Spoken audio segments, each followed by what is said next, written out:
The Cleveland Clinic culture is summarized in one word: it's about teamwork. And it has increasing relevance today, even more than it did when Bunce and Cryle came together with medical doctors and surgeons, because the amount of knowledge that is required to look after a patient has expanded enormously, past any one person's capacity to manage that. And so in order to get really good health care, you have to involve multiple medical specialties, multiple support groups, and it all has to come together in a well-functioning team. So if I say one thing about the culture of the Cleveland Clinic, it's our model, which is built around teamwork. I walked in the front door for the first time, and within 30 minutes, I felt that it was different than any place I'd ever been before. I talked to people, the people treated me differently. It was a totally different experience. Well, I think it's our culture. Our culture has been such that it was organized around teamwork, it was organized around patients, and basically figure out what we are. We're the Cleveland Clinic. We're not the Cleveland University or the Cleveland Research Institute. We're the Cleveland Clinic. And essentially it says, hey guys, the reason you're here is to take care of people. So if you're here to take care of people, you better figure out how to take care of people.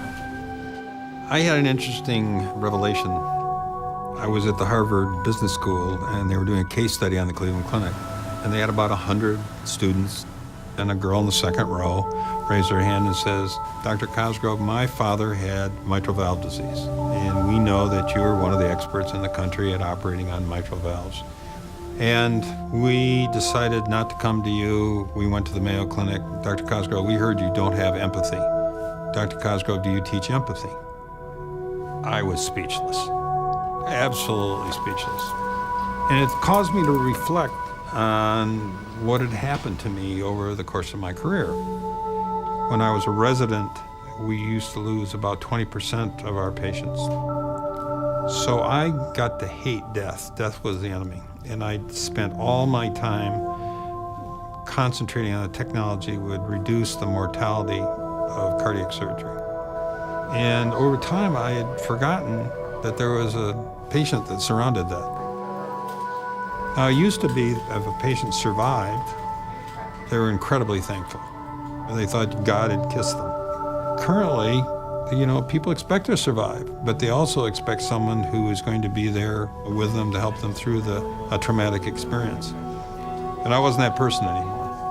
And I didn't think we as an organization were those people anymore. So we had to remember why we were here. And the reason that we're here is for the patients. And the patients have needs other than just physical needs. And so we had to try to get better as an organization and begin to address those needs. The patient really has three experiences when they come here. They have a clinical experience, a physical experience, and an emotional experience. And we had to address all those. We were pretty good at the clinical stuff. We spent a lot of time working on that. And we'd gotten better at the physical things and the architecture and the organization and stuff. We hadn't really addressed the emotional experience. So what we really needed to do was to up the level of play for all the senses and around the emotions that were associated with that. The pain of the surgery, the support that you got to the family, spiritual support, the surroundings that you were in, the food that we were served, all those sort of things came into view. We've gradually gotten better. We're never going to be as good as we want to be. It's a journey. I tell everybody our most valuable asset here is the people who worked here. Buildings are one thing. The people who work here by far what makes the Cleveland Clinic. They're all the Cleveland Clinic, not the buildings. We have to create an atmosphere where from doctors to people who drive the buses and unload the trucks enjoy the atmosphere in which they work. And we've spent a lot of time on trying to get that right. We're trying to get them to understand that this is their organization and that the atmosphere here is what they create. Well, there's several reasons that people come here and are invested in this. First of all, can you imagine how great it is to look after people? I mean, that's a privilege. It's a privilege that not many people get in their lives, to have someone trust you with their lives. So that's a real glue. The second thing is the atmosphere in the place is such that it's a great place to be able to deliver that care.